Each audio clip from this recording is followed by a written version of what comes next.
tardes a todos. Muchísimas gracias por la asistencia, además por una asistencia tan numerosa en un acto que es un acto bonito, porque estamos recordando al maestro, Manuel Alcántara.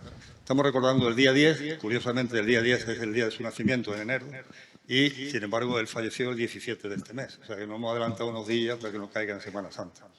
Tengo que dar las gracias, además de a vosotros, a todos por la asistencia, a todos los ponentes. La verdad es que es un cartel de lujo. Guillermo, como siempre, va a moderar, es la persona que lleva las relaciones institucionales y de actividades. Institucionales no, institucionales eres tú, que eres el presidente. Tan fuerte, capaz de... No, yo lo mío. Tenemos de invitados, y yo no me voy a extender en ello, aunque son amigos, a nuestra querida Pérez Brián, Ana Pérez Brián, un encanto de persona, no sabes lo que te agradecemos que estés aquí. Ella es la jefe de sección de la redacción de Sur, la jefa de redacción. Fran, un experto en flamenco y sobre todo experto en flamenco. Yo no me voy a extender porque va a hablar de vosotros, Guillermo, pero quería decir algo, un experto en flamenco y en flamenco malagueño. Has profundizado en las raíces de todo lo que tiene que ver el flamenco y en Málaga. Antonio Jesús, amigo desde hace mucho tiempo y admirado por mí. Dice la gente que si tú no te hubieses ido, el bar no se hubiese inventado. Bueno. Y yo creo que llevan razón. No, porque lleva muchas veces, no.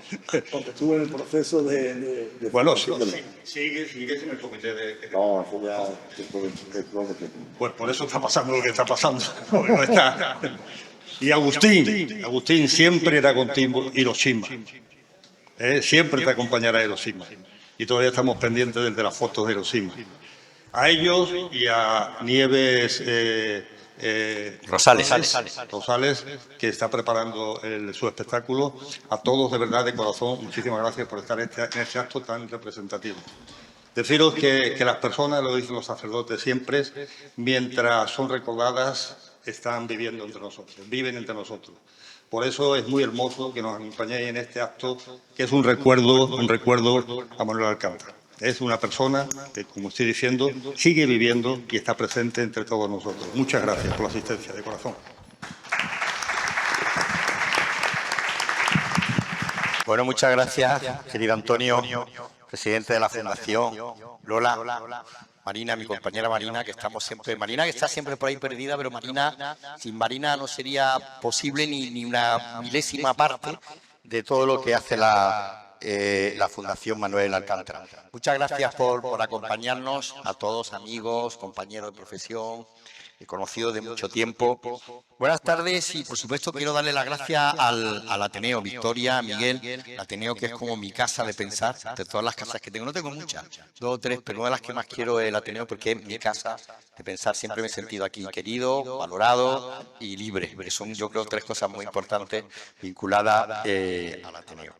Y lo vamos a hacer para repasar un poco los mundos que definieron la personalidad y la obra de Manuel Alcántara, escritor de periódicos, como a él le gustaba decir, hacedor de barquitos de papel, de contrapunto, de galerías culturales, columnista de mañana en esa ventana de atrás, que es por donde empiezan a leerse los periódicos, las revistas de época, en la que firmó Tribunales del Viento, que fue también, como Muñoz Molina, uno de los primeros Robinson de la espuma de los días en el sur de Málaga, su querido sur, y en el grupo Vocento, a cuyo fax o teléfono al dictado, porque muchas veces dictaba, nunca faltó a su cita, porque fue Manolo fiel a su labor, firme timón al mando de su Olivetti roja, la primera a la que le faltaba la letra E, que fue casi, curiosamente, que le faltara la letra E, una metáfora del talante de Manolo, porque al faltarle la E no podía escribir enojo, envidia, exigir, examen, ejecutar.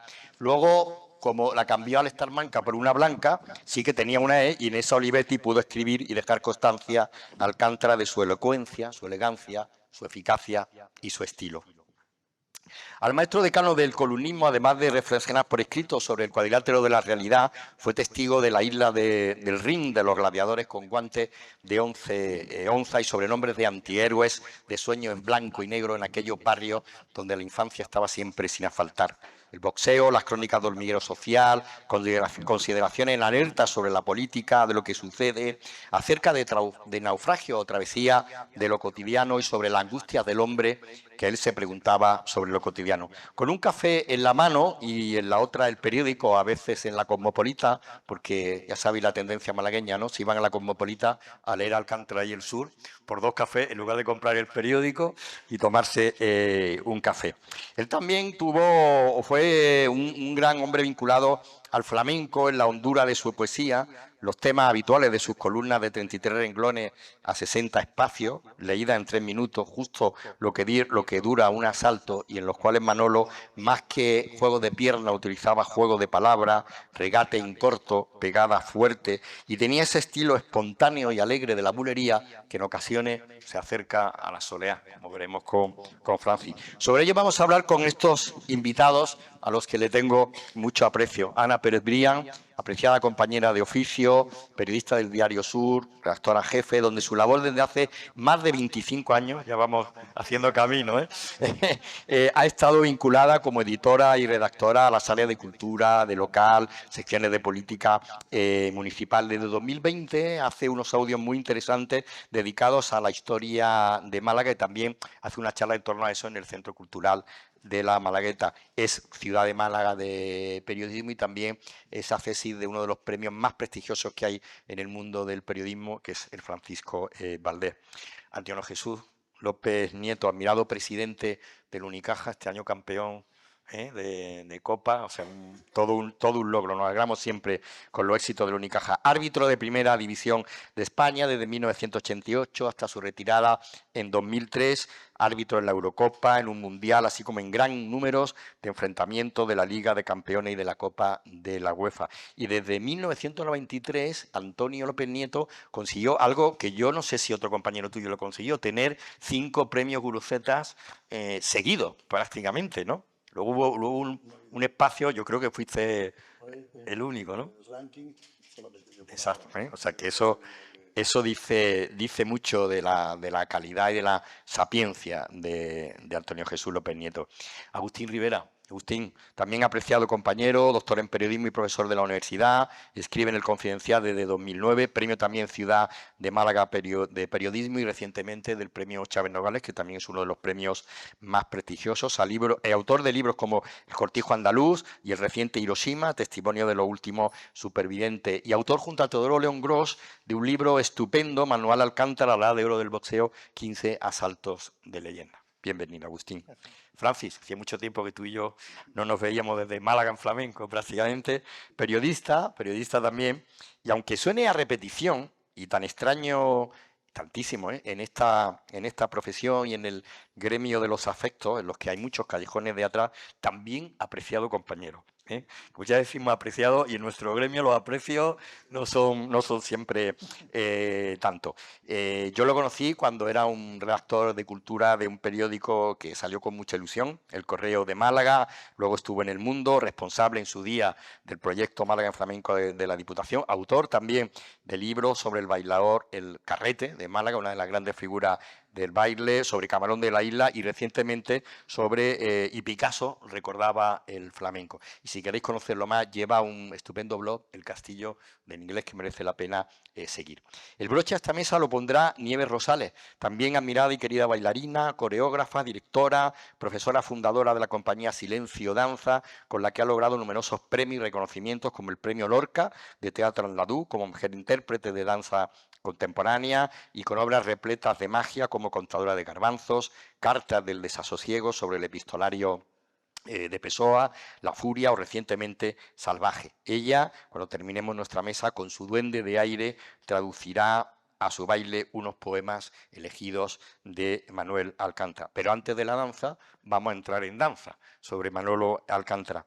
Ana, decía Manuel que un escritor de periódicos a lo que más podía aspirar era a que la gente que leía su columna pensase o le abriese una brújula de pensamiento y recordase que él había, con la linterna, iluminado un poco la preocupación o el camino del día, ¿no? Sí, bueno, en primer lugar, Guillermo, muchísimas gracias por tu cariñosa presentación. Ya sabes que el aprecio es mutuo.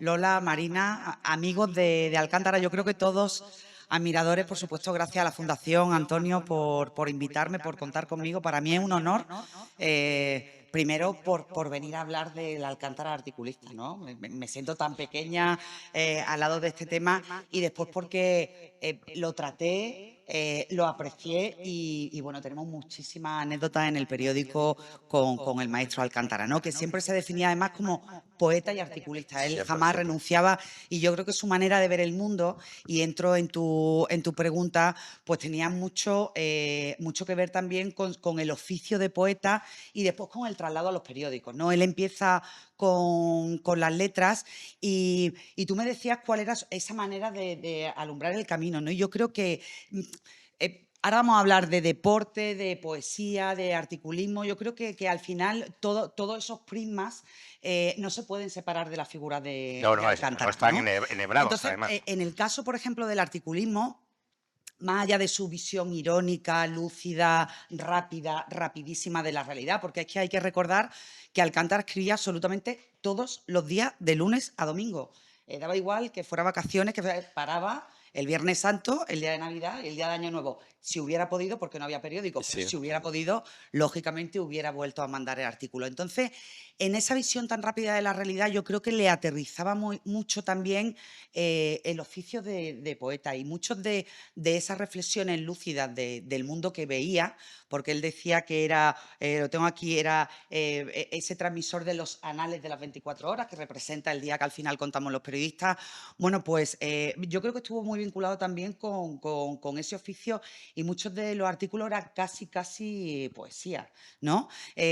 Yo quería arrancar esta intervención, creo que todos nos sentiremos identificados con dos cosas que se dicen en Málaga siempre del periódico, ¿no? En Málaga siempre se dice, cuando llegas a las casas, no si has comprado el periódico, sino si has comprado el Sur. Y después también se decía que una vez que comprabas el Sur, siempre se empezaba a leer el Sur por la contraportada, ¿no?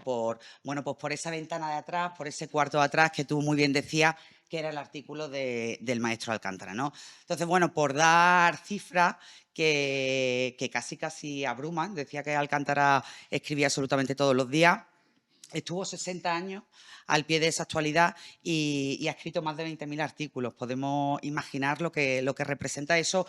Yo particularmente, que tengo que escribir un artículo a la semana, es como me imagino, bueno, pues esa rapidez, ¿no? Y esa manera de estar en el mundo. Alcántara fue, bueno, además que fue por difusión, cuando se incorpora al Grupo Correo, entonces a Diario Sur y a todos los periódicos del grupo, el 1 de junio de 1989, si no me falla la memoria, fue el articulista con más difusión en la prensa española, el más admirado, tiene los 3 grandes premios, el Cavia Luca de Tena, y efectivamente tiene todos los grandes artículos.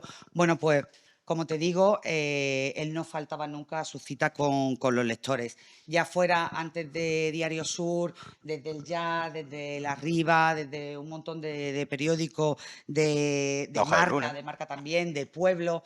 Y hay una curiosidad que a mí me llama mucho la atención en esos inicios del Alcántara periodista, del Alcántara vinculado a los periódicos, y es que empezó haciendo pies de foto. Sí. Y además él reivindicaba que él empezó en la prensa haciendo pies de foto y decía que era extraordinariamente complicado condensar en un pie de foto algo interesante, algo que decir. Algo que en su día hizo también Juanjo Millás, efectivamente, en El País, y es muy difícil. Efectivamente, porque para un pie de foto tú puedes poner el pie de foto de, bueno, pues los intervinientes en esta mesa redonda, pero hacer un pie de foto chispeante, brillante, que la gente se quede con eso, algo tan pequeño, bueno, pues tiene su mérito enorme, ¿no? Y después, bueno, pues abrió esa ventana y afortunadamente pues pudimos tener al maestro articulista, ¿no? Entonces, bueno, yo como te decía, tengo muchísimas anécdotas. Cuéntanos una, y ya pasamos. Le hice decenas de entrevistas a Alcántara y él siempre decía un poco que esa aportación que él había hecho al articulismo era el andalucismo, la retranca y la luz. Sí. Y en la luz de sus artículos, porque además él era un tipo tremendamente generoso que se daba en sus artículos, todos conocimos su vida gracias a ese pequeño artículo. Bueno, pues ahí está el mar, el rincón, sus amigos, su Dry Martini, su Olivetti. Una de las últimas anécdotas, una de las últimas veces que se le rompió, nos llamó al periódico para decir, bueno, ya, imagínate, ya es que teníamos casi redes sociales. Y Alcántara todos los días seguía religiosamente mandando el fax en el Rincón Sol. Anita, ¿ha llegado el fax? Sí, don Manuel, ha llegado el fax. Bueno, ya me quedo tranquila. Y cuando le tuvimos que comprar uno de los últimos recambios de la Olivetti, es que no sabíamos qué hacer. Es que no sabíamos dónde encontrarla porque ya la gente Sí, ya no se usaba. no lo utilizaba. Él, por supuesto, bueno, pues esa simbología, ese artículo, esa forma de escribir, bueno, pues la condensaba en esa Olivetti maravilloso, ¿no? Yo guardo muy, muy buenos recuerdos de él y os agradezco de corazón a la Fundación, a ti, que me hayáis traído, no sé, para hablar pues de esa... Vamos a hablar más de cosas esa de él. Vamos a ir faceta. haciendo ese Sí, primer sí. turno, y porque tú conoces muchas anécdotas suyas, efectivamente. Agustín, Hemingway, Norman Mailer con su libro El combate, sobre Mohamed Dalí y Foreman, Julio Cortázar con La noche del mantequilla, donde hablaba de Carlos Monzón y el combate del mantequilla, Tongo, de Enrique Nasser, que es uno de los grandes también escritores de boxeo, y las crónicas de Manolo. El boxeo, ¿por qué crees tú que es una de las materias periodísticas más literarias, y qué le aportó Manolo en ese enfoque tan peculiar, con ese estilo tan propio a la crónica de boxeo? Sí, Guillermo, ahora te contesto. En primer lugar, tengo que agradecer a ti la invitación aquí en esta mesa redonda. Es un honor estar aquí, sobre todo Guillermo, que es Premio Nacional de Periodismo Cultural y está dirigiendo todas las actividades de la Fundación Alcántara con muchísimo criterio, con Ana Pérez Brián, una de las mejores periodistas, no de esta ciudad, sino de Andalucía, con proyección nacional. Francis Mármol, uno de los periodistas que más sabe de flamenco en toda España también, y Andrés Jesús López Nieto, el presidente de la mejor etapa de la historia del Club Unicaja Baloncesto. Eso es histórico, todos los gran aficionados al baloncesto, eso tenemos que agradecer esa gestión que está haciendo, ¿no? Y por supuesto a la fundación dirigida, presidida por Antonio Pedraza, y con esa alma que es Marina Maya Alcántara, por supuesto Lola y Clara también, que han venido, y Francisco Barrio Nuevo también, fundador y patrono. Bueno, el boxeo para él era fundamental, y él, por ejemplo, yo quiero empezar a reivindicar que él era muy del Ateneo, y que él, cuando venía al Ateneo y subía estos 33 escalones, él decía: vamos a practicar alpinismo. O sea, eso era muy de Alcántara, ¿no? Muy de Alcántara. Vamos a practicar alpinismo, vamos a ver cómo se da esta subida, ¿no? Es una persona que dice, no es lo mismo 8 que 80, cuando cumplió 80 años. Y cuando tenía 85 años, me acuerdo perfectamente, me dijo: Agustín, ¿quién tuviera 81? O sea, que creo que eso se refleja muy bien, ese carácter de Alcántara, ¿no? Él me dijo, me acuerdo una vez que me dijo: sinceramente creo que lo que mejor he hecho ha sido las crónicas de boxeo. Él fue un poeta excepcional y un columnista excelso, pero puede haber diferentes estilos, ¿no? de los gustos poéticos o de los gustos de la literatura periodística en cuanto a columna, ¿no? Y uno de sus días más felices fue cuando le nombraron cronista titular del diario Marca, en diciembre del año 67, porque en ese momento el cronista titular del diario Marca era Fernando Vadillo, y entonces Fernando Vadillo salió el diario AS, y entonces él eran íntimos amigos, y Vadillo se fue al diario AS y se fue a Alcántara. Alcántara se fajó en el barro de la crónica, pero lo que iba a ser barro le dio lustre, un brillo de auténtico maestro. Y la triple condición que tiene Alcántara como cronista de boxeo no tiene parangón. No se ha repetido y quizá nunca se vuelva a repetir, y lo explico de una manera sucinta. Primero, por su gran calidad literaria. Era Premio Nacional de Literatura, ya había publicado muchos libros de poesía, y esa calidad literaria se veía en sus crónicas, pero no solamente en sus crónicas, quizá lo más conocido, sino en sus previas, en sus entrevistas, en sus artículos de opinión, que primorosamente guardaba su mujer Paula en la fundación. Él decía mucho que era un amadís de Paula, ¿no? Y sobre todo alto conocimiento técnico del boxeo, porque desde niño, desde donde vivía, de la calle Agua, pues sus padres le decían: niño, bájate con los boxeadores, ¿no? O sea, y él conocía perfectamente la diferencia entre un jab o un crochet o diferentes estilos boxísticos, y no todos los cronistas de boxeo lo sabían. Y sobre todo por una cosa que a mí me apasiona y me fascina: el reporterismo urgente. Eso es complicadísimo, porque él acababa un combate a las 11:30, 12 de la noche, saliendo del Price, saliendo del Campo Delgado, del Palacio de los Deportes de Madrid, se cogía un taxi o se iba de paquete en la moto del fotógrafo y tenía que tirar toda hacia la reacción del Marca, que estaba arriba de la Plaza de Castilla, más allá de lo que era actualmente la Plaza de Castilla. Y eso es increíble, esa alta capacidad, repito, gran calidad literaria, alto conocimiento técnico y reporterismo urgente. Por eso Alcántara se puede decir, sin temor a equivocarnos, que ha sido el mejor cronista de boxeo de la historia. Y eso no hay ninguna duda, ¿no? En ese momento, que Antonio Jesús López Nieto lo puede decir, con su alto conocimiento futbolístico, en ese momento el boxeo era casi igual de importante que el fútbol. De hecho, en algunas ocasiones era casi más importante, porque esos combates de boxeo se retransmitían en directo y tenían una audiencia millonaria, ¿no? Como el combate de Guayima con Durán en Tokio, que bueno, aquí fue a altísima hora de la madrugada. Y luego en el estilo literario de las crónicas de boxeo de Alcántara, y si quiere con eso ya terminamos con una primera introducción. A mí me seduce mucho el uso de los gerundios, de la frase corta, del humor, por supuesto, una característica de él, de las citas, que él podía citar a Miguel Hernández Ortega y Gasset y a Cassius Clay dentro de una crónica, y que eran en arranque de crónica que tú estabas viendo el combate. Yo me acuerdo la primera vez que Marina Maya Alcántara me enseñó las crónicas de boxeo y yo fue un enamoramiento a primera vista. Yo no iba a hacer la tesis doctoral sobre ese tema, pero es verdad que Teodoro León Gros me dijo, ¿no has pensado hacer la tesis sobre las crónicas de boxeo? Digo, no entiendo mucho de boxeo, pero en realidad mi abuelo, Agustín Rivera Moreno, organizaba combates de boxeo en la Plaza de la Merced en los años 20. Hace un siglo mi abuelo montaba combate de boxeo en la Plaza de la Merced. Y tengo el sueño de que a lo mejor el niño Alcántara veía a mi abuelo montar esos combates. Muy bien, muchas gracias, Agustín. Es verdad que él tenía una especie de prosa periodística del boxeo que daba la sensación de que era un locutor por escrito, porque te estaba escribiendo casi en tiempo real el combate.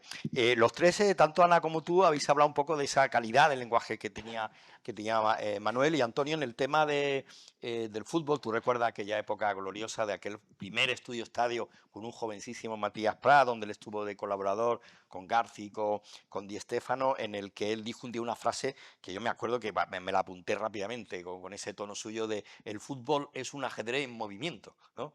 Que es verdad que sí que tiene su acuerdo. Tú hablaste muchas veces con él de fútbol y me gustaría preguntarte ¿cómo definirías tú a Manolo con el tema del fútbol? ¿Era ahí primaba más la parte periodística y deportiva de a él que le gustaba mucho el fútbol y sabía y quería saber mucho del fútbol? ¿O al final, como pasa también con el fútbol, era un militante blanco? Bueno, ante todo, como han hecho los anteriores que me han precedido, agradecerte a ti y a la Fundación que me tengáis aquí, que esté entre un cartel tan florido, ¿no? Yo no creo que me corresponda al nivel de ellos y por lo a mí es un placer. Yo con Manolo tengo la relación de haber estado muchas tardes en el bar de Tito, allí en María, que se llamaba entonces, esas tardes a las 5:30 de las 6 de la tarde, que es donde yo me lo pasaba genial, ¿no? Y evidentemente Manolo es que es un tío que sabía de todo y a todo le daba lustre, es una persona que le da lustre y eso es muy importante. Es muy importante que una persona que le daba lustre a todo, porque de todo entendía. E incluso lo que tú creías que podía entender un poquito más que él, te daba la vuelta y terminabas creyendo en lo que él decía. Pero decía cosas muy coherentes. Yo creo que tenía las dos facetas de lo que tú has dicho. Por un lado, era un conocedor del fútbol y le gustaba hablar de lo que conocía, de aquel fútbol en blanco y negro, de aquel fútbol de los cigarros, ¿no? De que los jugadores fumaban, de que los jugadores... Sí. Era otro fútbol muy negro y evidentemente era un militante. Hoy lo estaría pasando mal. Sí, hoy lo estaría pasando mal después del martes-miércoles, porque tú sabes que eso es una dicotomía, él lo estaría pasando mal, ¿no? Porque era del Madrid total.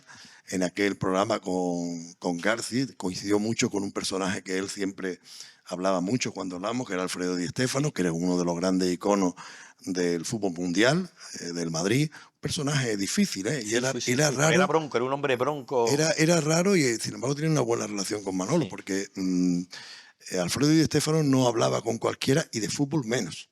Creía era un poco como una una guardia pretoriana con los que podían hablar, pero con Manolo podía, porque repito, que daba la vuelta y al final entendía más que todo. Sabía muy bien, y lo que acabas de decir tú, lo ha dicho muchas veces y me lo comentó de diferentes maneras, porque él, cuando hablaba, decía que el fútbol es sencillo para la gente, porque todo el mundo lo entiende, pero después es difícil para ejecutarlo. ¿Por qué? Porque tienes que tener rapidez y mucha mentalidad, lo del ajedrez. Y bien me hablaba de jugadores de ese tipo. En aquella época teníamos en esos años, los años 70, y él conocía en Málaga a Viverti, que también hemos hablado. Viverti era uno de ese tipo de jugador que pensaba antes que ejecutaba. No era rápido de movimiento, pero sí era rápido de pensamiento, por eso era bueno. Entonces él entendía mucho del fútbol. Y del fútbol también entendía el tema del vestuario. Él le había convencido, y es verdad, eso es verdad, hoy en fútbol, en baloncesto y en todos lados, en todos los deportes, y creo que en toda la ciudad, el vestuario o la oficina o el despacho. El vestuario, un vestuario que funciona bien, traslada un buen equipo. Sí. Como el vestuario, los egos rompan ese vestuario, al final se nota en el terreno de juego. Eso lo defendía él porque se lo había inculcado de alguna manera. Pero su fútbol, para no extenderme más, el fútbol de blanco y negro, de aquel estudio estadio en blanco y negro, con Garci, que tiene gustos parecidos, es decir, tiene gustos parecidos en fútbol y en baloncesto. Lo que decía Agustín, evidentemente en aquella etapa donde había tres temas en España, el fútbol, el boxeo y los toros. Entonces eran los tres, digamos, espectáculos que se daban. Y el boxeo, que no tenía la continuidad semanal del fútbol cuando había un gran combate, bien internacional o bien nacional, con los Velázquez, Folledo, con todo esto, pues también todo el mundo estaba muy atento al boxeo. Entonces, con Garci, que era muy parecido, y también fumador, como todos los jugadores, casi todos los boxeadores, como aquella época, en el Málaga, en el vestuario aquel y en el Madrid, el que no fumaba no jugaba. Es decir, la época ha cambiado mucho, pero evidentemente ese era el que le pegaba a Manolo. Creo que Manolo, como de todo, le daba lustre, como yo digo, a lo que tocaba. Muy bien, muchas gracias, Antonio. Francis, tú estuviste muy cerca por introducirlo un poco, luego te preguntaré más cosas sobre el tema del flamenco, pero uno de los hitos más sonados con el vínculo de la obra de Manolo con el flamenco fue el disco de Maite Martín, ¿no? Que tú también estuviste muy cerca de esa historia, ¿no? Y ahí, ¿cómo viste esa? Porque Manolo tiene a veces sonetos y tiene octasílabos que son puramente, luego lo veremos en algún caso que la próxima pregunta te pondré de ejemplo, que es flamenco puro, pero otras veces había que como llevarlo al flamenco o no, o en el fondo el flamenco subyace en la poesía de Manolo. Sí, precisamente eso. Bueno, antes de nada, muchas gracias por la convocatoria. Gracias a la Fundación, gracias al Ateneo, a todos los que estáis aquí, a los amigos que tengo por ahí por el fondo. Bueno, lo que tú cuentas es parte de una conexión personal que hubo entre el director de la Bienal de Flamenco de aquel tiempo, José Luis Ortiz Nuevo, que él veía que en la poesía de Manuel Alcántara había bastante flamenco, ¿no? Si analizamos bien, yo a partir de esta mesa redonda, la verdad que me he puesto a mirar sus poemarios más a fondo. Y si lo analizamos desde la métrica, es una poesía bastante cantable. O sea, tiene muchos versos octosílabos, tiene muchas estrofas que se adaptan perfectamente al flamenco, a la soleá, a la alegría, a la bulería.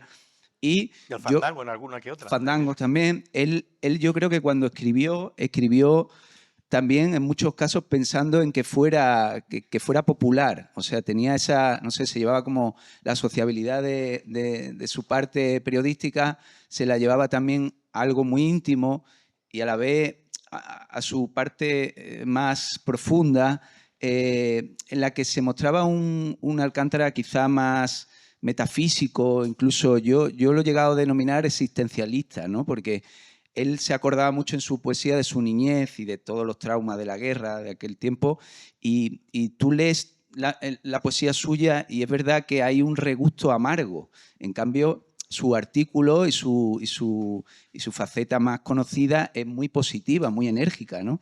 Entonces, esto también es muy típico del flamenco, ese tono triste, ¿no? Entonces, se adapta muy bien no solamente por la métrica, por la estrofa, se adapta muy bien también por la temática. Él acude mucho a poemas en los que está hablando de la desorientación, de la existencia, ¿no? de que no tiene sentido el vivir y muchas cosas que en el flamenco se venían diciendo desde mucho tiempo antes.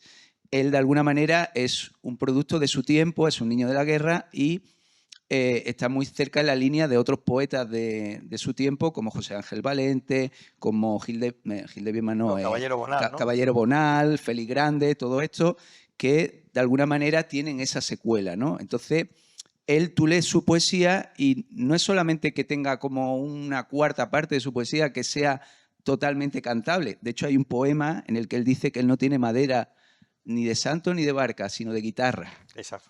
Y ahí se me iluminó bastante la situación y dije, bueno, él estaba pidiendo que se cantara su poesía. Él tenía ese pensamiento machadiano, ¿no?, de Manuel, de que las coplas, hasta que no las canta el pueblo, no son coplas, ¿no?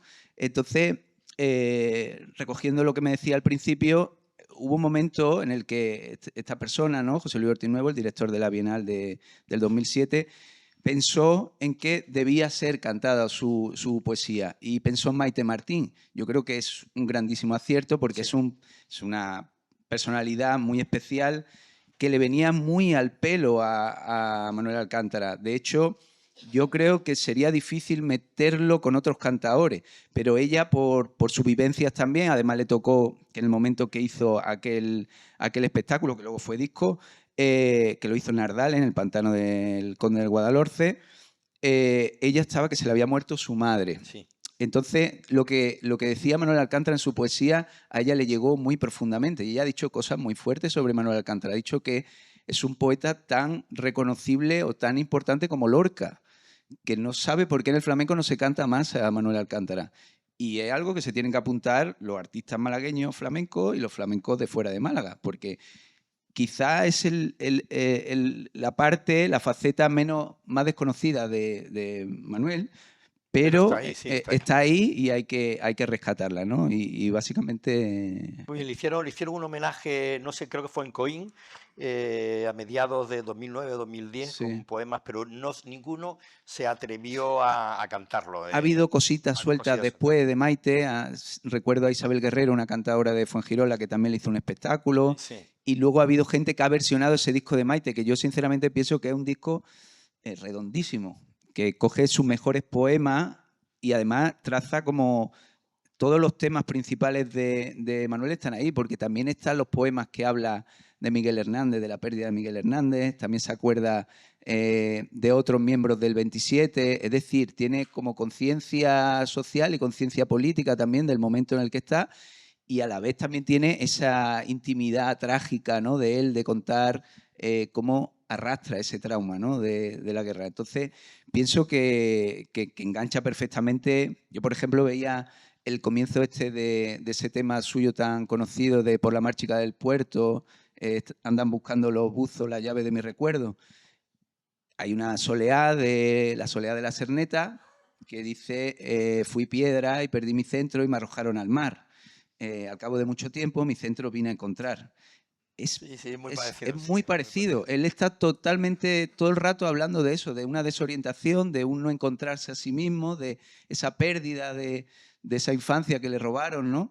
Y bueno, sencillamente creo que ojalá y en algún momento los flamencos, no solamente los de Málaga, los de fuera, se den cuenta de ese caudal que hay, porque es que hay formas hechas ya para cantarse y pudiera llevarse más a los escenarios, ¿no? Pues bien, Francia, la verdad es que sí, está bien ese envite de que la gente de Málaga, del mundo del flamenco, por lo menos de Málaga, se vayan atreviendo, porque estáis viendo que es la imagen poliédrica de Manolo, que no solamente el Alcántara columnista y el Alcántara poeta, sino que tiene toda esa versatilidad, ¿no? Incluso, Ana, en esa versatilidad, Manuel Alcántara en el columnismo hace una cosa que nadie había hecho antes. Luego, en cierto modo, incluso yo creo que Paco Umbral se inspira en algo que hace Manolo en muchas de sus columnas, que es que Alcántara de repente mete en las columnas, a veces mete diálogo, mete preguntas, mete frases populares robadas al oído de un bar o en autobús, y la trama dentro de la columna como coartada o invitación para que el lector se sienta personaje de la columna, ¿no? Algo que no ha vuelto a hacer ningún otro columnista. Efectivamente, esa era una cualidad muy, muy destacable de Alcántara, tú lo decías bien, ¿no? El poeta, yo me atrevería también a decir de la calle, de los sonidos de la calle.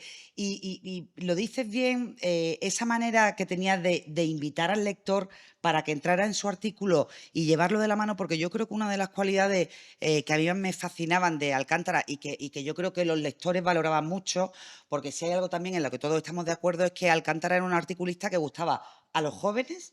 Es decir, tiene legión de seguidores de los nuevos periodistas de mi generación. Bueno, yo ya no soy tan joven, pero que lo admiraban y que lo seguían y que le homenajeaban, y a los de arriba.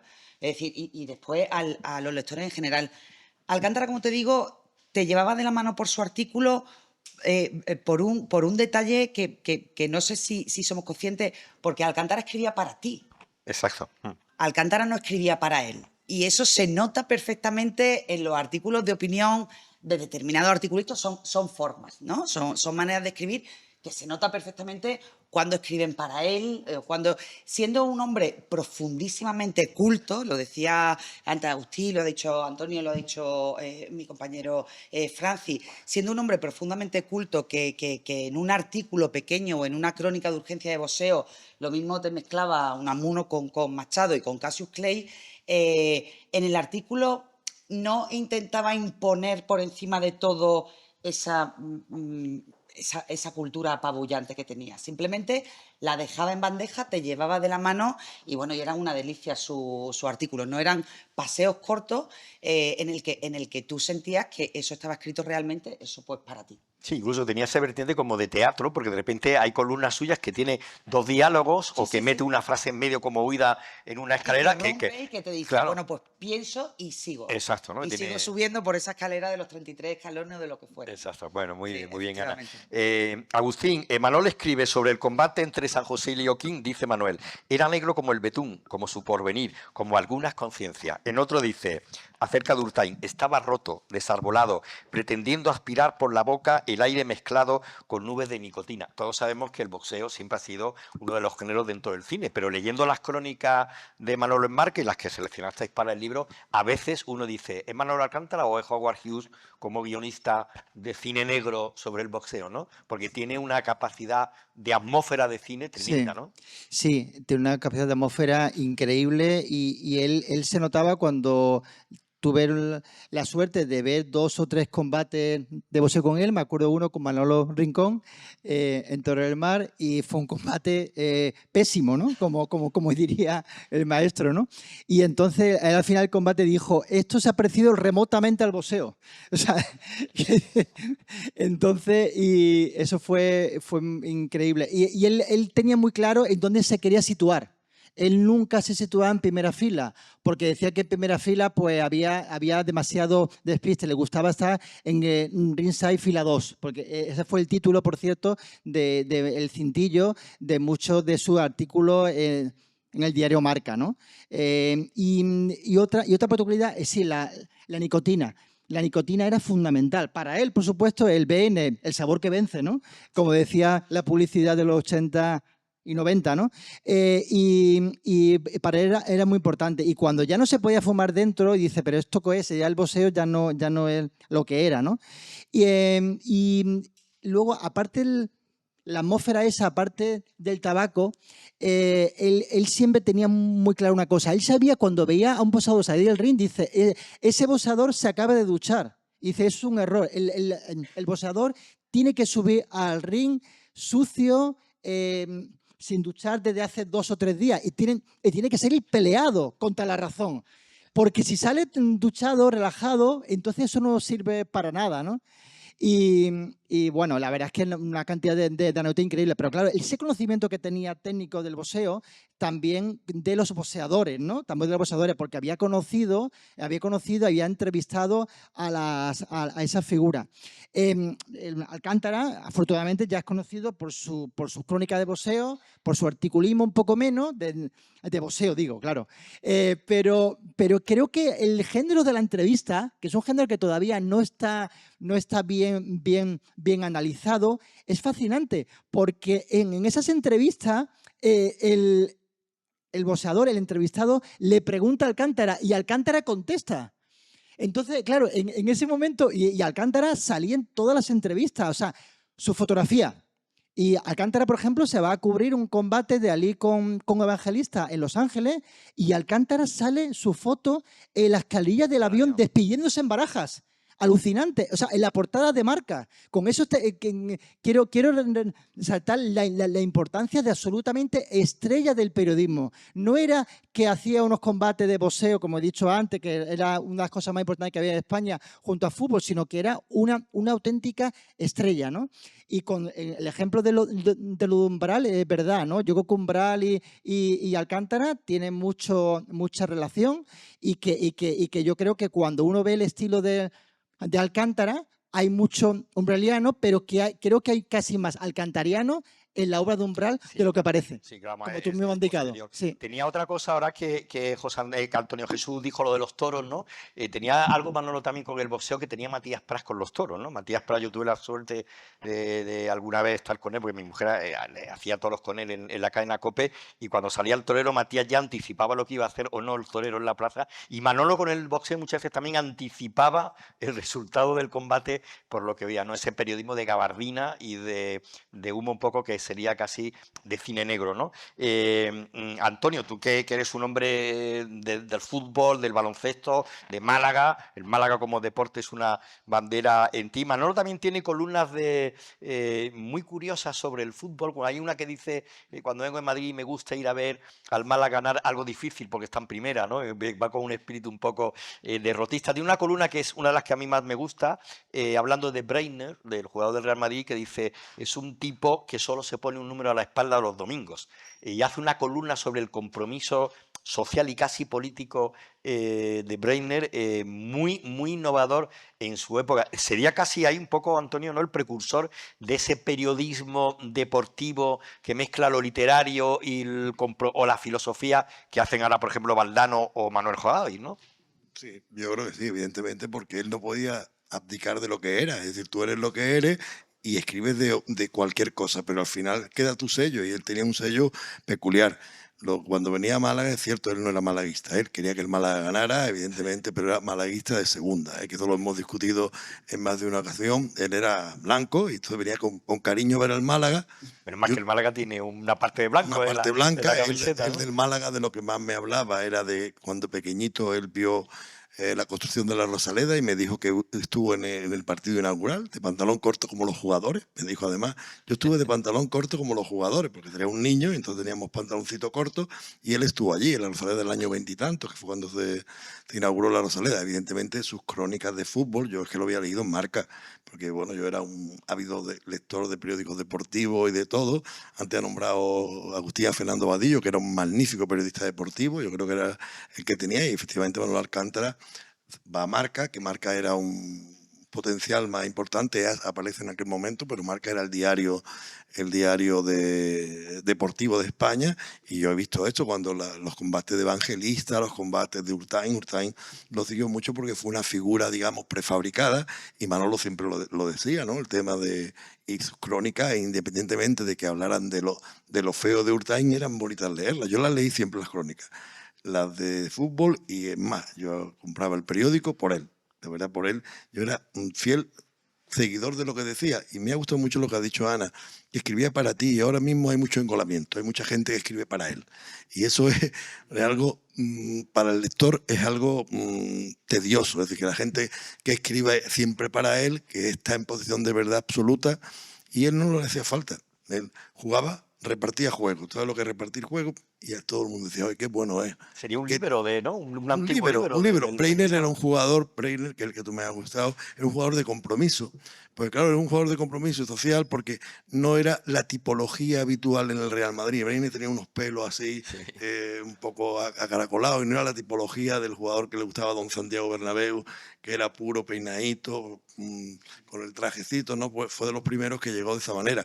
Y además era un jugador de compromiso un poco al estilo de Pirri, era un jugador batallador con cierta calidad, y le gustaba a él porque era un poco social, decía, porque representaba, el fútbol lo atribuía como un teatro en el que todo el mundo entendía, porque era más fácil, de alguna manera, explicar desde el fútbol, que lo leía más gente que desde la poesía. es más limitado el público. Y él, como iba, digamos, a un paquete mayor, yo creo que eligió el deporte para eso, porque además que él lo disfrutaba. Y repito, entendía. Y entendía de lo básico y de lo menos básico. Y además tenía la oportunidad en Madrid, tuvo la oportunidad de conocer a muchos personajes del fútbol, del boxeo, del deporte que había en aquella época, de la política. O sea, Sí, la literatura, sí, claro. Él vivió una época de todo. espléndida. Una época, pues además cuando el periodismo era un periodismo de calle, de alta hora, de bares. Antes lo has dicho, antes has dicho de calle, más que de calle y de bares. Los ¿no? bares, De bares. se secaba mucha exclusiva. Yo de verdad, yo lo digo, yo ha sido donde he estado con él. Sinceramente, Sí, no he estado en la calle paseando, yo he estado en los bares echando horas. Evidentemente, cuando te dejaban fumar, yo no fumaba, pero fumaba de pasivo, que es el normal. Algún cigarrito también me pegué, ¿no? Pero ya cuando cerraron los... Él no le pilló, ¿no? A Manolo, ¿no? Le llegó a pillar porque no lo respetó. Yo creo... Pero no lo respetó. Pero el María fue... En María, lo que es dejaba. donde yo siempre iba con él, Sí. yo creo que él no respetó nunca el tema del tabaco. De hecho, además, lo primero que hacía era De hecho, sacar creo- un paquete de BN y lo ponía en la mesa como marcando territorio. Pero yo creo que Tito, que entonces estaba por ahí, tampoco lo respetaba. Por lo tanto, era un pacto de caballeros. Sí. Muy bien, Antonio. Francia, antes hablábamos de esa vinculación con el flamenco, ¿no? Con la métrica de los tasílabos. Y hay muchas veces cuando lees la obra de Manol, sobre todo la parte de la infancia y la parte del hombre adulto, ¿no? Que tú hablas de ese existencialismo que es un poco la generación del 50, ¿no? A la que él pertenece y por eso él tenía esa buena relación de admiración mutua con Pepe Caballero Bonal y Pepe Hierro, aunque Pepe anterior no es exactamente la misma. Y fíjate, yo encontré aquí un artículo suyo muy curioso en el que Manolo dice: uno en el fandango paisano puede decir que tiene 3 corazones y que no le aligeran las penas. Yo tengo 3 corazones, uno para que vaya y venga, otro para que lo aprisionen y otro para que tú lo tengas, que es un fandango de Huelva, de Paco Isidro, que él de repente lo trama dentro de un columnismo, que es como meter el flamenco dentro del columnismo, no ya de la poesía también, ¿no? Sí, yo creo que él tenía una cultura impresionante, ¿no? Olímpica. Esa capacidad, ¿no? De tocar todos estos mundos que estamos viendo aquí y en todo ser maestro.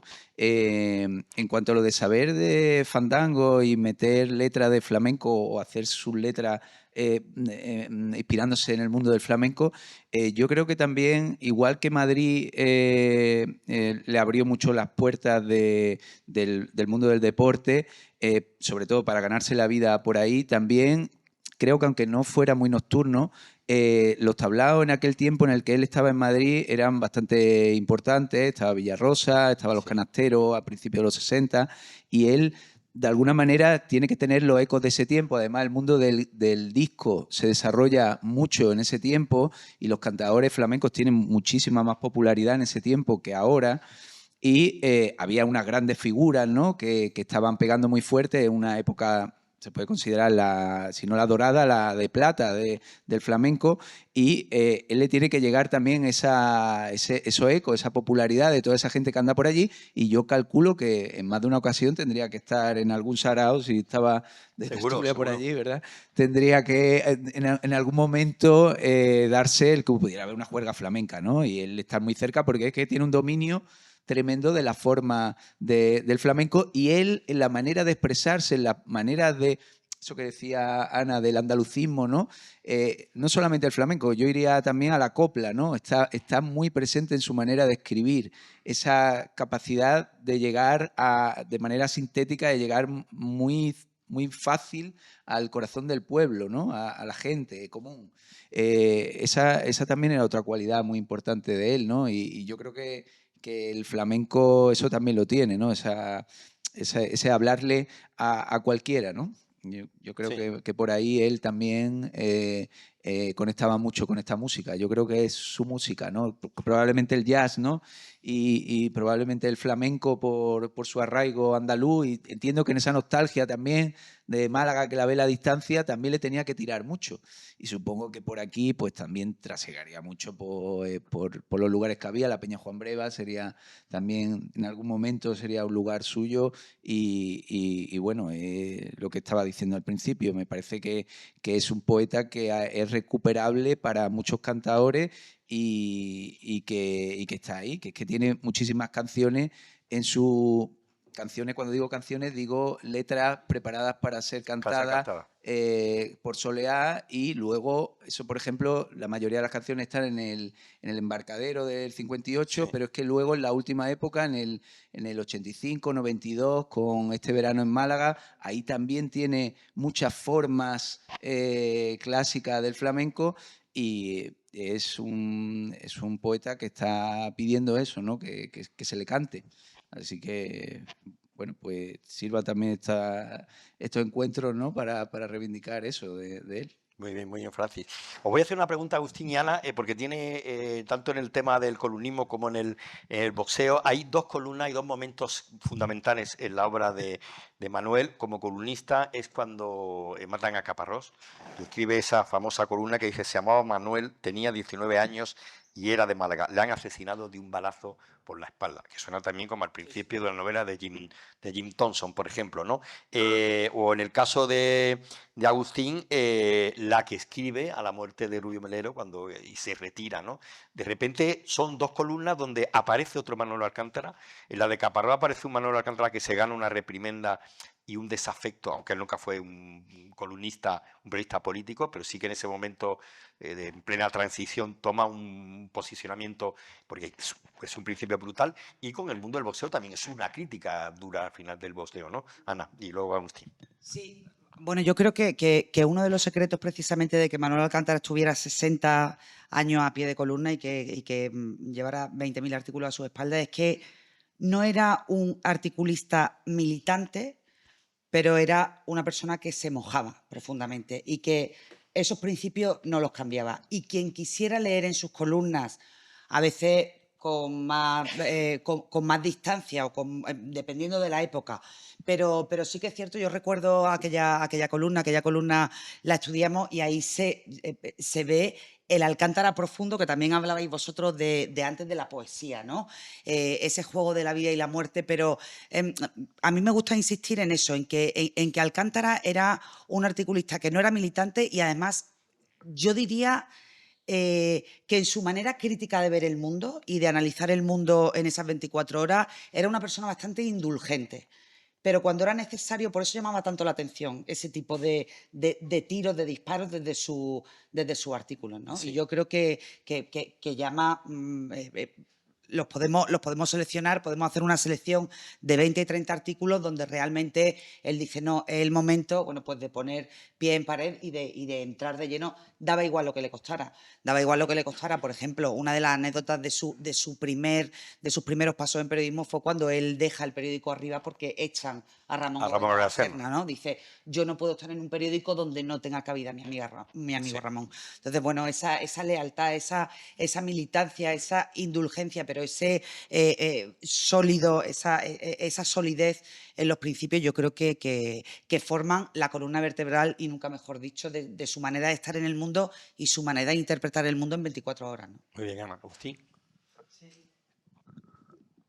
Sobre la muerte de Rubio Melero, hay una leyenda que él dejó de escribir desde boxeo, ¿no? Cuando murió Rubio Melero.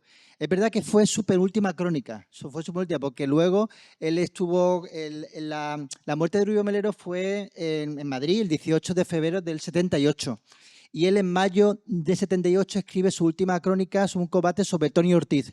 Tony Ortiz era un boxeador con muchísimo pundonor, pero que perdía muchísimos combates, pero era muy querido por el público porque se fajaba muchísimo.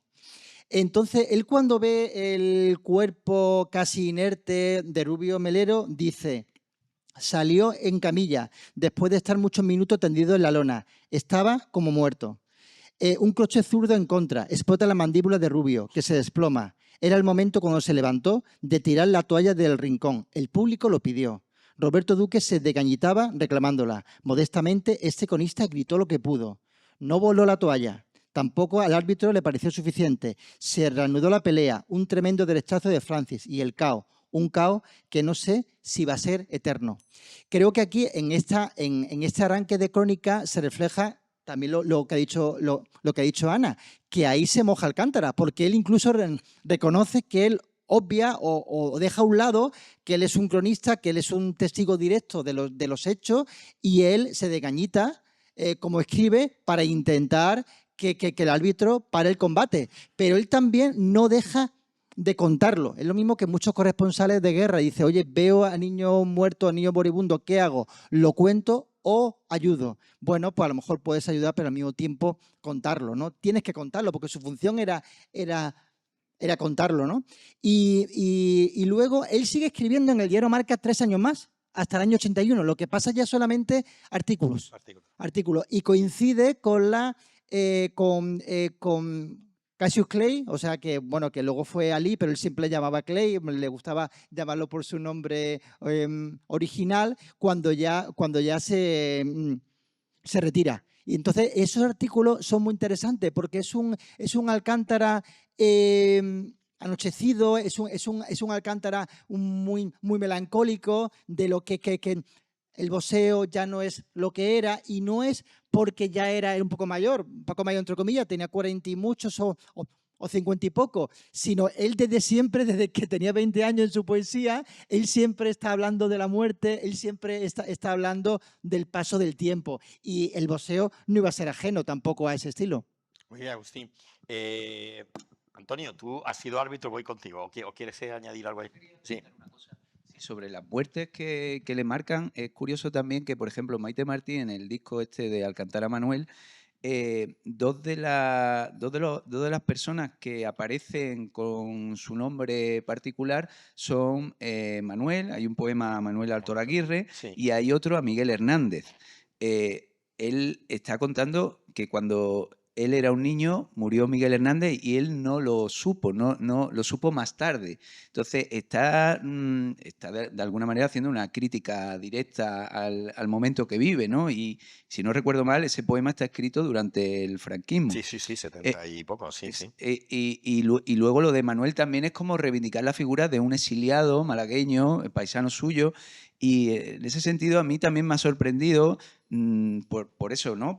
Porque también era una persona que en cierta manera también habló de la guerra como efecto en él, con los horrores de la guerra, y luego también cierto agnosticismo en su poesía. O sea, hablaba, a Dios le pedía cuentas y le decía que... Eso te iba a preguntar después, que eso de a Dios le pido cuentas, que es muy del flamenco, Sí. y que aparece mucho en la poesía de Manolo, ese toque del Sí, sí. desarraigo que Sí. tiene el flamenco es... Yo diría que es el tronco, ¿no? De su poesía, ¿no? Total, se han cantado cosas así muy graves por Martinete y por Seguirillas, ¿no? Donde se le pedía cuenta a Dios, pues Alcántara también lo tiene en poemas que son muy claros y que se muestra cierto descreimiento. A mí me ha sorprendido también. No pensaba que era una persona más religiosa, pero en su poesía hay un Alcántara que marca distancias con Dios y que no sabe muy bien si cree en que hay otra vida después. Llega a decir en un poema, si yo me muero, que no me llamen, ¿no? Que no pienso despertarme o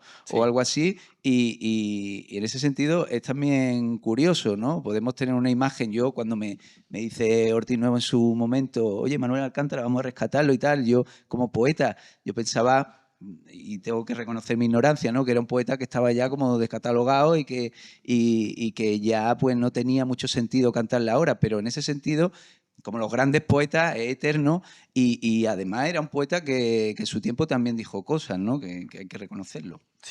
Sí, quizás la obra poética de Manolo sufrió un poco, entre comillas, el gran peso de su fama como columnista, porque es un poeta premiado, muy valorado por los poetas de su generación, como Félix Grande, Pepe Hierro, Caballero Bonar, es decir, que no es un poeta caducado, no digo porque tú digas, sino de la apreciación que se pudiera tener. Antonio, a los árbitros lleváis siempre como el cartel aquí de sabemos que nos vaya a brear en el campo.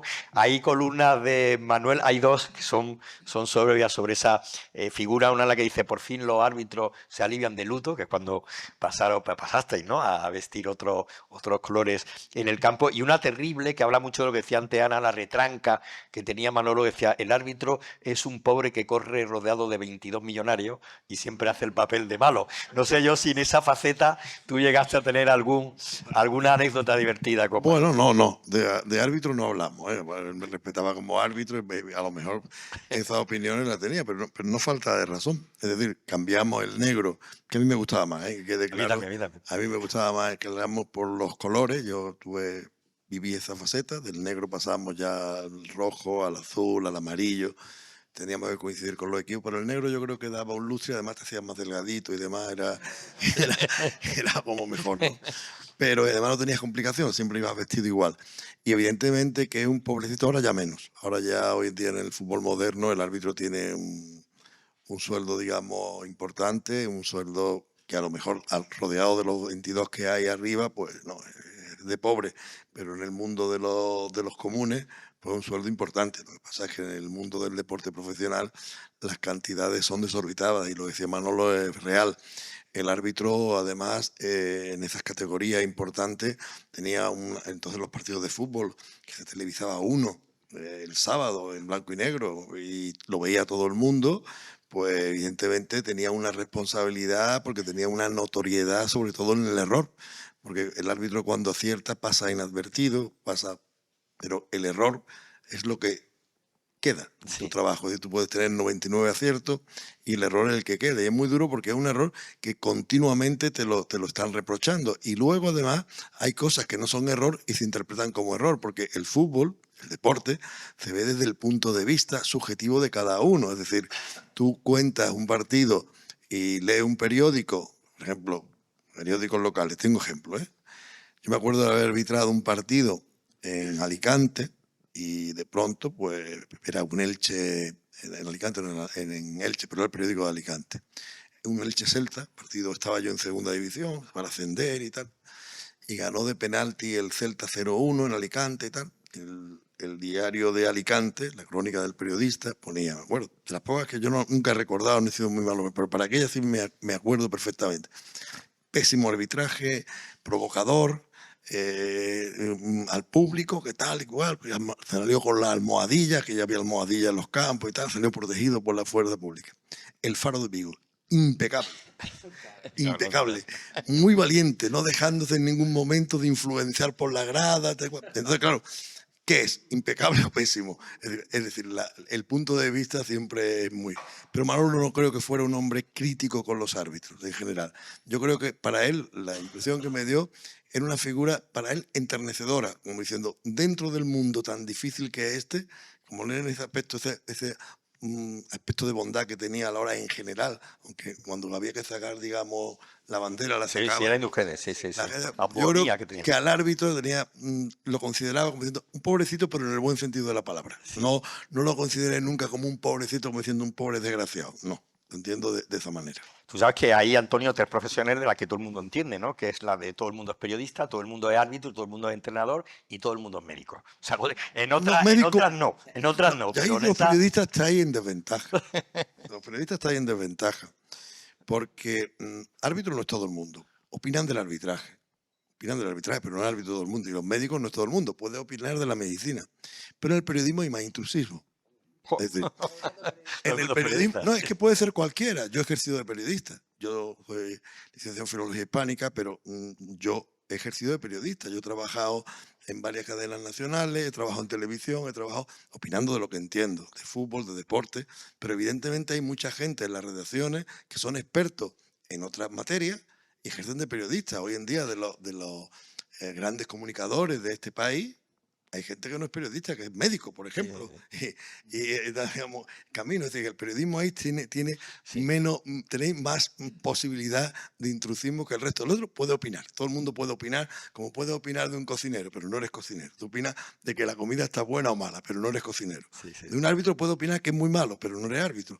De un médico puede decir que te ha curado. Eso es penarte y no lo has pitado, ¿no? Perfecto. Hay algo de que también pero entiende. no eres árbitro. Periodista sí. Periodista puede decir, pues mira, fulano entiende de educación y escribe de educación, fulano entiende de economía, escribe de economía, y llega a las redacciones e inclusive, en algunos casos, tiene mayor relevancia que los propios periodistas. Yo, por ejemplo, he trabajado en cadenas nacionales, cuando estaba en un programa nacional, yo veía a los chicos de redacción que eran los currantes y tenían la soldada que tenían, y llegaban las estrellas del fútbol, que yo era el pobrecito de las estrellas, pero llegaban las estrellas del fútbol, yo cobraba bastante más que ellos y los otros más que ellos. Entonces, y llegábamos allí, ellos tenían preparado el programa y yo hacía como aquí ahora, hablar un poquito, pam, jugar por la derecha, por la izquierda, y los que trabajaban eran los periodistas.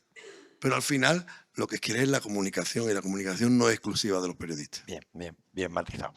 Bueno, habéis dicho dos cosas los cuatro para terminar. Una, el tiempo, y aquí también hay un tiempo en el Ateneo. Y otra cosa que también habéis coincidido los cuatro es en que Manolo transmitía el disfrute y disfrutaba con lo que hacía. Yo creo que vosotros cuatro habéis disfrutado viendo esta faceta poliédrica de Manuel. Espero que vosotros, por la parte del público, también lo hayáis disfrutado. Da tiempo de que hay una pregunta o dos muy cortas, porque tenemos que dar paso a Nieves Rosales para brochar el acto. ¿Hay alguna pregunta así que alguien quiera lanzarse?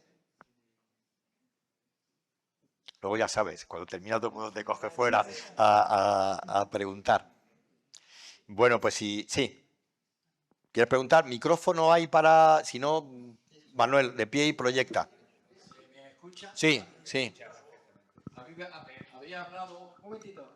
Espera. A ver si llegáis. Es que si te pones de pie, como no tenía micrófono, llega mejor la voz. Sí, ¿Ve? bueno.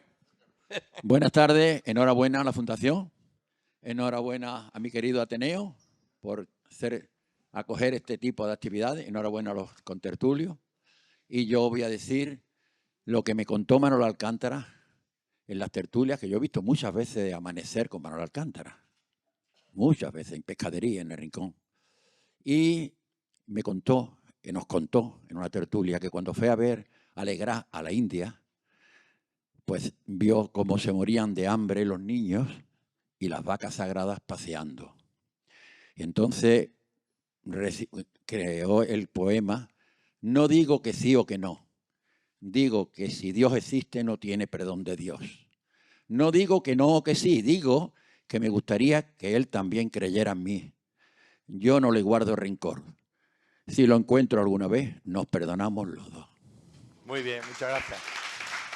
Muy bien, gracias Manuel. Y cada día estoy más contento de la idea que tuve cuando era delegado del Diario Sur en el Rincón de la Victoria de crear el premio Manuel Alcántara de Poesía. ¿Vale? Muy bien, pues muchas gracias. Buen broche ese. Le voy a dar las gracias a nuestro invitado porque tenemos que recoger aquí para que pueda bailar Nieves. Ana, un placer. Muchas gracias por haber aceptado la invitación. Y por supuesto, gracias al Ateneo por hacernos sentir siempre como en casa. Como en casa. Bien. Querido Francis, fantástico reencuentro. Antonio, querido, Agustín, muchísimas gracias. Un aplauso para nuestros invitados. Muchas gracias. Y para vosotros por habernos acompañado.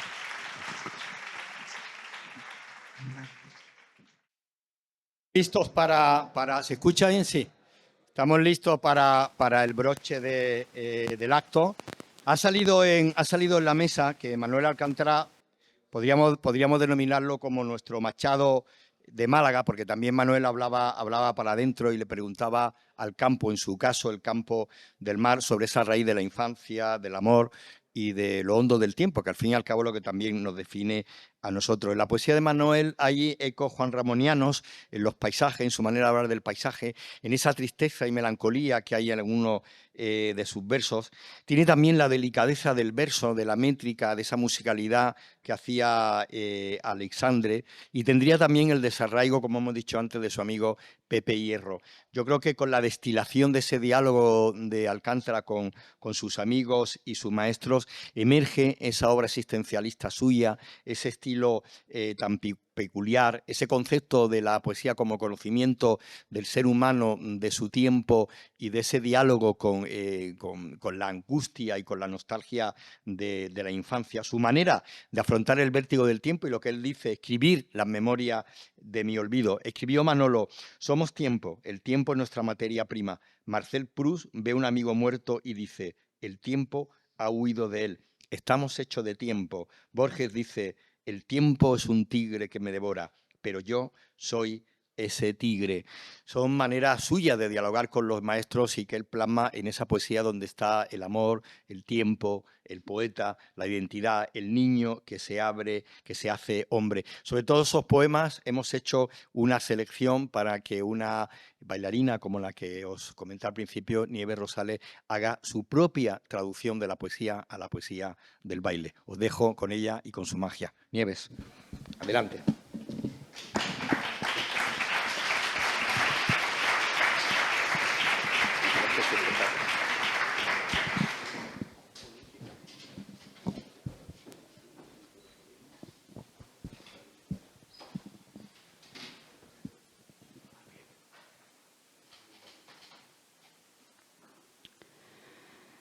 El poeta. Alzo la voz, el aire es su destino. También se quedará la voz en nada.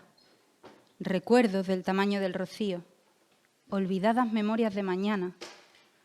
Buceo en el instante removido y mis manos se llenan de palabras.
Hay una mujer en el sur. Para escribir el nombre, para escribir tan solo el nombre, me he puesto a recordarla, paso a paso. Parece que la estoy viendo. Recorro la extensión de su mirada, toco su voz, sus manos. Miro sus pies, su piel, su pelo. Sus ojos, escuchando mucho humo en las iglesias. Su voz, especialmente construida para reprender niños con dulzura. Sus manos, llenas de indulgencia, temblorosas, rojas como llamas. Su pelo como alberca cuando luna. Sus pies hacia misa muy temprano. Tendría que ponerme sobre el pecho un emblema de trapo y ser humilde para poder hablar de su paciencia, para escribir el nombre la recuerdo. Hay en el sur una mujer muy buena que honradamente espera, honradamente habla y cree honradamente que el párroco es un hombre que sabe muchas cosas y que tiene muchísimo talento. Una mujer que vive todavía y que se ha ido haciendo poco a poco agua para geranios si no llueve, y balcón de geranios para el que está en la calle, y pan de su pobreza. ¿Acaso a nadie le importa el nombre?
soneto para acabar un amor. He quemado el pañuelo por si acaso se pudiera tejer de nuevo el lino. Le sobra la mitad del vaso al vino y más de medianoche al cielo raso. Tenía que pasar esto. Y el caso es que estando yo siempre de camino y estando tú parada, no te vi y no me ha cogido el amor nunca de paso. Puede que salga a relucir la historia porque nunca se acaba lo que acaba, que se queda a vivir en la memoria. Echa a andar el amor que te he tenido y se va no sé dónde, donde estaba, de donde no debiera haber salido, porque tenía que pasar esto. Y el caso es que estando yo siempre de camino y estando tú parada, no te vi. Y no me ha cogido el amor nunca de paso. Puede que salga a relucir la historia porque nunca se acaba lo que acaba, que se queda a vivir en la memoria, echa a andar el amor que te he tenido y no sé dónde va, dónde estaba, de dónde debiera haber salido. He quemado el pañuelo por si acaso se pudiera tejer de nuevo el lino. Le sobra la mitad del vaso al vino y más de medianoche al cielo raso. Tenía que pasar esto. Y el caso es que estando yo siempre de camino y estando tú parada, no te vi. No me ha cogido el amor nunca de paso. No me ha cogido el amor de paso nunca. Puede que salga a relucir la historia porque nunca se acaba lo que acaba. Porque se queda a vivir en la memoria, echa a andar el amor que te he tenido y no se va. No se va de donde no debiera haber salido.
y me busco por el tiempo. Me busco por el tiempo que he perdido y en las hojas de ayer del calendario, pero no encuentro el alma por mi armario ni rastro de aquel viejo conocido, el que yo fui. ¿Por dónde se habrá ido? Quiero saber de mí. Es necesario conocer a quien trato en este diario, escribir las memorias de mi olvido. La aventura pequeña de este barco que hace su travesía por un charco, sabiendo que a babor nadie contesta. Bebiendo estoy mi vino y mi pregunta, penas, dudas, todo se me junta. Y Dios siempre da la callada por respuesta.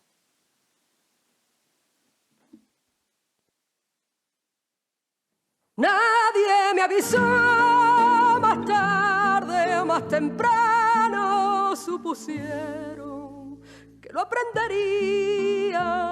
Nadie me dijo, riega la alegría, los muertos son terreno de secano.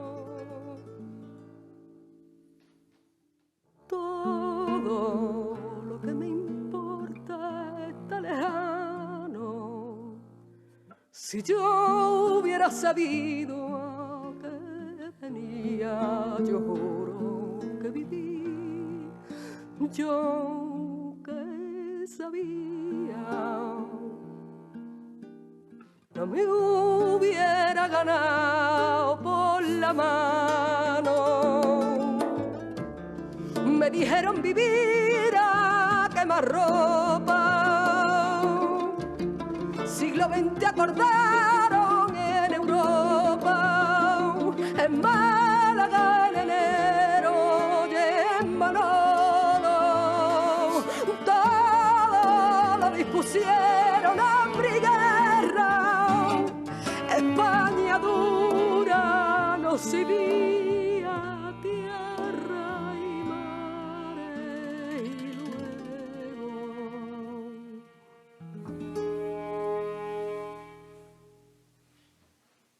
me dejaron solo.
Me dijeron vivir a quemarropa. Siglo XX acordaron en Europa, en Málaga en enero y en Manolo. Todo lo dispusieron, hambre y guerra. España dura nos vivía tierra y mare y luego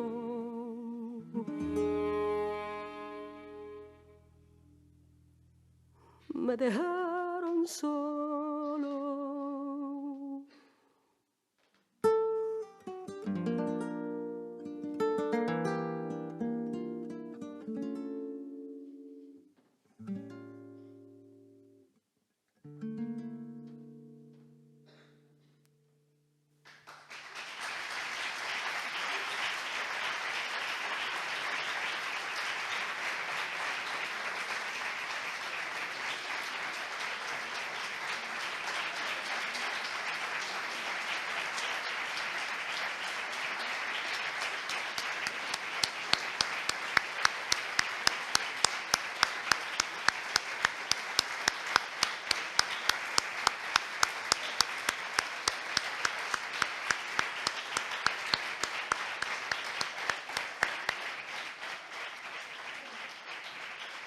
Bueno, ya os dije que tiene una magia especial. Estoy seguro que a Manolo le hubiese encantado. Manolo, va por ti este acto y este broche con Nieve Rosales. Muchísimas gracias de nuevo, Victoria, Miguel, por acogernos el Ateneo. Lola, por acompañarnos. Antonio, te cedo la palabra. Lola, por favor, sube como siempre en estos actos especiales que hacemos.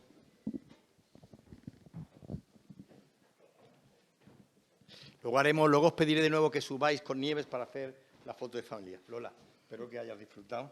Sí, claro. Tuyo el micrófono. Bueno, pues muchas gracias. Ha sido una tarde que creo que ha tenido todo lo que le gustaba a mi padre, el boxeo, la poesía y sobre todo los amigos, ¿no? A él no le gustaba nada cuando se le moría algún amigo decir yo le quería mucho, ¿no? Decía siempre yo le sigo queriendo. Entonces quiero dar las gracias porque después de 6 años le hayáis seguido queriendo. Muchas gracias.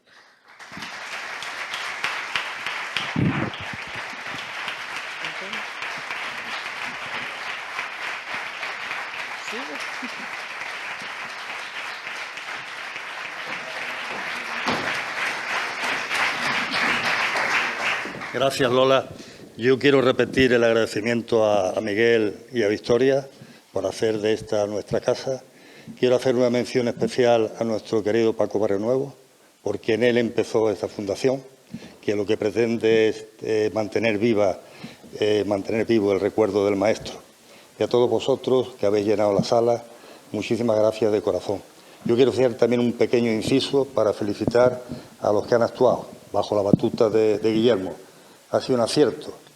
Habéis diseccionado la obra de Manolo, los mundos de Manolo, de una forma absolutamente mágica. Nos ha llegado a todos.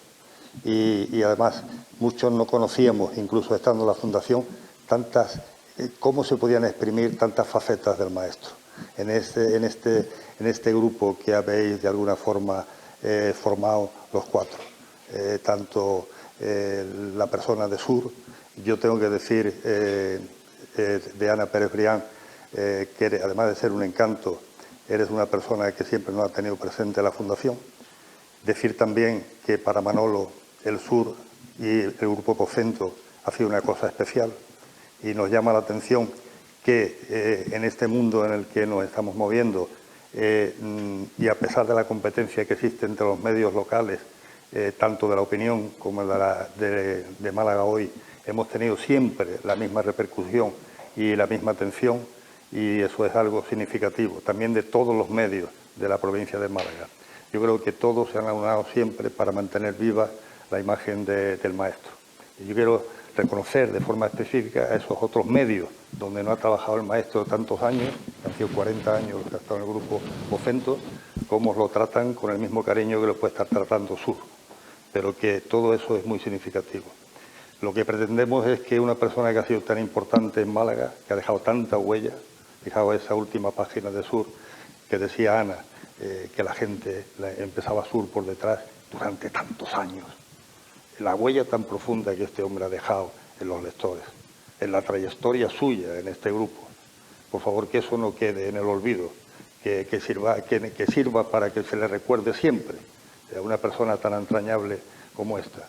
Manolo es un santo y guía de nosotros y eso es lo que nos hace mantenernos siempre en pie y muy ilusionados por lo que podemos hacer y por lo que podemos inventar. Muchas gracias también a Carmen Bandera, que está por ahí, a Marina y a otra hija de nuestra querida Lola, que está también aquí. Hoy está la familia completa. A todos, de verdad, muchísimas gracias. A ti también, amigo, que te veo muy poco. A todos, muchísimas gracias, de verdad, de corazón. Habéis hecho que pasemos unos momentos muy entrañables. Y sobre todo, vuelvo a repetir lo que habéis propuesto a la mesa. Un acierto, el formarla, como la ha formado Guillermo, y un acierto lo que habéis, de alguna forma, sacado de Manolo. Muchas cosas no las conocíamos y nos ha llegado de alegría, y nos ha llegado de sentimiento, y nos ha llegado al alma. Muchas gracias.